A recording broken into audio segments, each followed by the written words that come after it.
Salamat kaayo, youth leaders.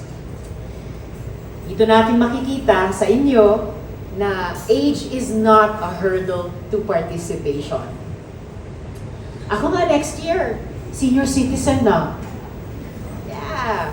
Kayo pa kaya ang hindi makapag-ambag sa ating iniibig na inang bayan?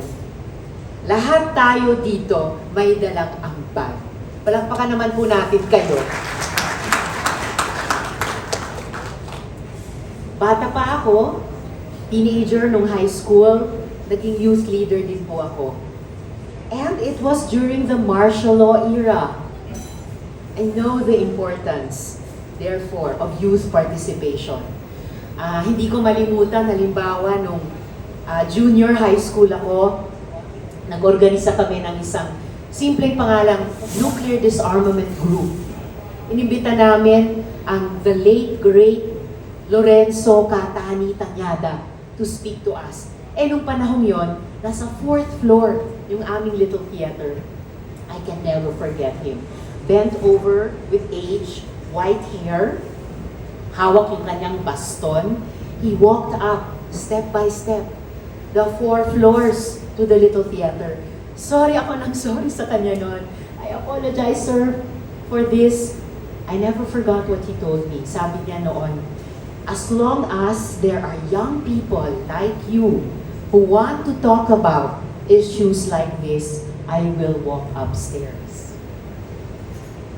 At nagpatuloy ako bilang student leader nung college, mga taon ng Ninoy assassination, snap election, civil disobedience campaign, hanggang sa unang People Power Revolution. And it was in those years na nakilala ko yung naging husband ko, late husband ko noon. Kadete siya sa Philippine Military Academy. Naging miyembro muna ng Armed Forces of the Philippines tulad ni Major Tamayo at kanaunan ng Philippine National Police. Ganun kami katagal magkakilala 4 decades ago. Pero next time ko na lang ikikwento sa inyo yung love story namin. Kanina nga, nung sinabi ni Scott na nandito yung asawa niya, sabi ko sa mga table mates ko, oh, ba't hindi niyo sinabing, kiss, kiss? Ayun pa kayo.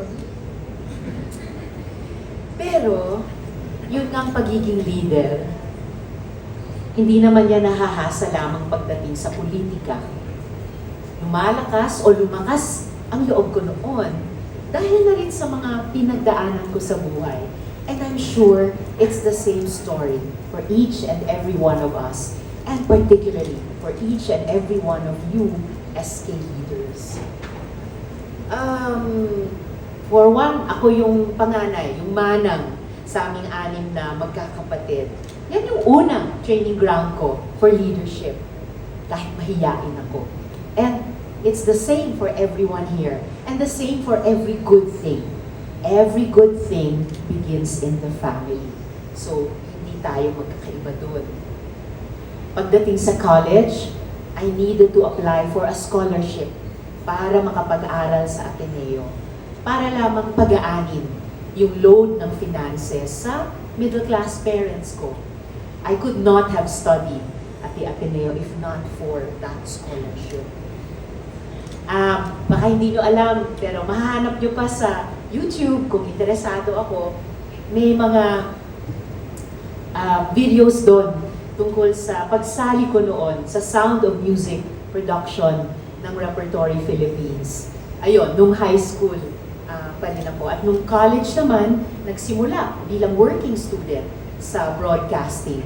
Kalauna nakapagtrabaho sa GMA7, nakita ko doon sina Mike Enriquez at Mel Chanco, at naging parang batchmate sa isang newscast kay Miss Vicky Morales, na hanggang ngayon naman siguro nakikita nyo pa sa GMA7. Kami ni Vicky at ni Margo Ortigas, magkakaibigan pa rin hanggang ngayon, at maya't maya ay nakikita kami.